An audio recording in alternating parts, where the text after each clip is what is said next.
What's going on? Brian Tong here, and welcome to the Apple Bits for everything good and bad inside the world of Apple. And let's be honest, is there anything that will even surprise us right now for Apple September or October releases? Maybe smaller features, but I don't think any product's going to take us by surprise.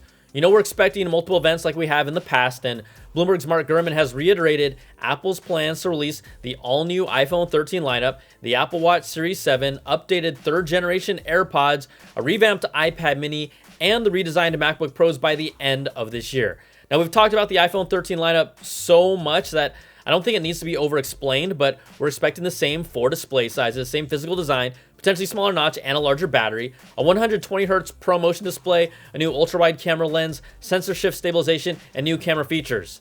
And a new report claiming that we'll get an announcement during the 3rd week of September with a potential 1TB option for both the Pro models. Now, we'll see about that, but last year's iPhone event was on October the 13th, which was the 3rd week of October, but they're planning to get back on track with the September announcement. Now, if we're talking about Apple Watch, recently leaked CAD renders of the Apple Watch 7 from website 91 Mobile shows us the flat-edged, rounded corner body that's been reported. We're expecting the same 40 and 44mm screen sizes with a slightly larger viewing area with reduced bezels on the display. There's no major change to the digital crown or side button from what we can tell, but 2 significantly larger speaker slots on top of each other for improved sound.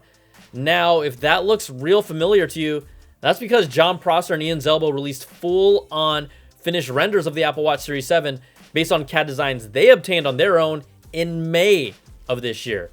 We're expecting watch band compatibility to stay the same, and they wouldn't change that up yet. They better not. But this all lines up with multiple reports, and the new body is going to be refreshing. But the thing that I'm still most curious about is what new health sensors, if any, are we going to get in the Apple Watch Series 7.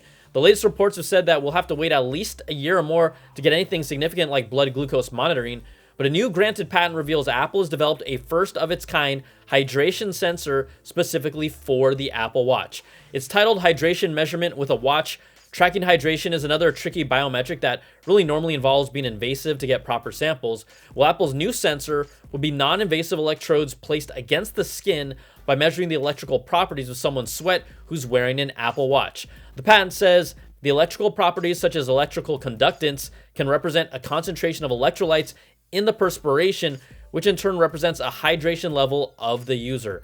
Now, this doesn't mean it's coming to this year's Apple Watch or any Apple Watch anytime soon, but it clearly shows that Apple is eager to continue to keep Apple Watch ahead of the pack when it comes to health monitoring. We'll just see what happens this year. Now, 2 quick Apple Watch notes. Apple's Titanium Series 6 models are now completely sold out and unavailable, and that's kind of interesting. It's pretty good timing with new ones coming, or maybe it means that they're getting rid of the higher-end lineup. Do they really need it? But it won't be the end of titanium after earlier reports claim Apple is looking to bring the metal to future Apple devices like MacBooks and more in the next few years. Apple also plans to launch variations of its Time to Walk Fitness Plus audio feature with new topics for Time to Run and audio meditations that are expected to launch with the new Apple Watch Series 7. The idea is to bring more on-the-go content that's unique around fitness directly from your watch for Fitness Plus subscribers.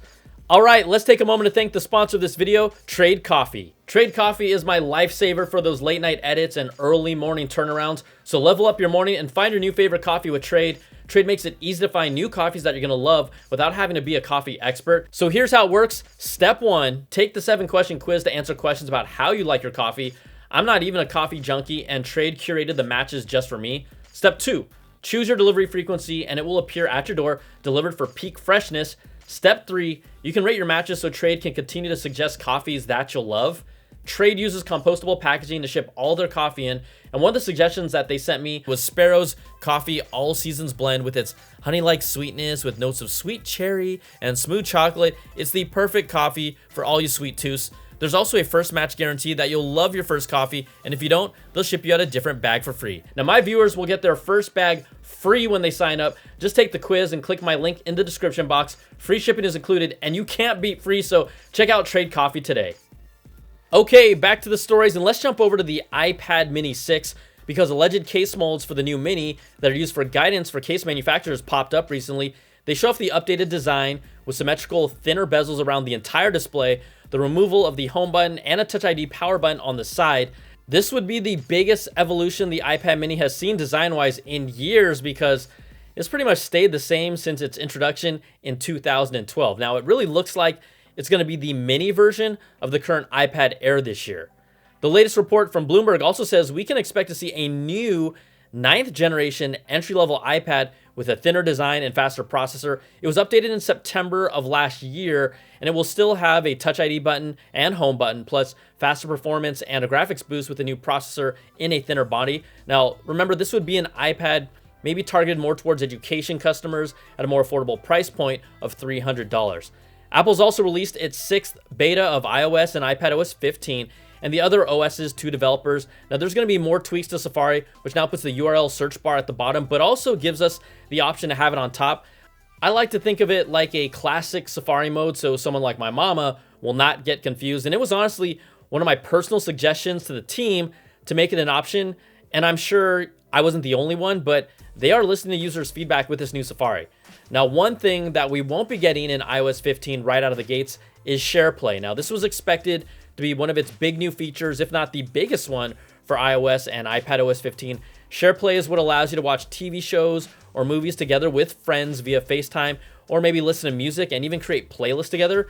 It's now been delayed, and Apple sent out a message telling developers that it's been disabled on the 6th developer beta for iOS and iPadOS 15, and will also be disabled from using it this fall. Now, the hope is that it'll be released maybe sometime later in the fall, but the last day of fall extends all the way out to December 21st, so, we might be waiting longer than we actually want. But in a couple of changes that aren't from Apple, but companies with products connected to the ecosystem, Netflix is rolling out support for spatial audio on the iPhone and iPad. So if you're watching compatible content on Netflix, you're going to have the option for it in Control Center if you're running iOS and iPadOS 14 and 15. Now, you will also need to have AirPods Pro or AirPods Max to take advantage of this feature. It might not be available to everyone right away, so just be patient, but I know I'm going to absolutely love this once I start traveling again. And then, when I'm on the go, I'm going to start seriously looking into using Adobe Photoshop on the iPad, because they've now added new tools, including the most important one for me, the Magic Wand. And this allows you to cut out objects or remove objects, and it's just what I do when I create still images for some of my YouTube stills. So that's now been added to the app. They're also bringing the healing brush to iPad to correct little imperfections, whether it's in the background, on material, on surfaces, or even like on your face. Plus, Sky Replacement has more options and the ability to import 5,000 different types of skies at once to try out. Plus, it now has the ability to connect iPad to any external monitor or TV display via HDMI or USB-C. So more of the tools that most of us regularly use on a computer, they keep on coming to Photoshop for iPad, and it's taken some time, but it's getting sweeter by the moment.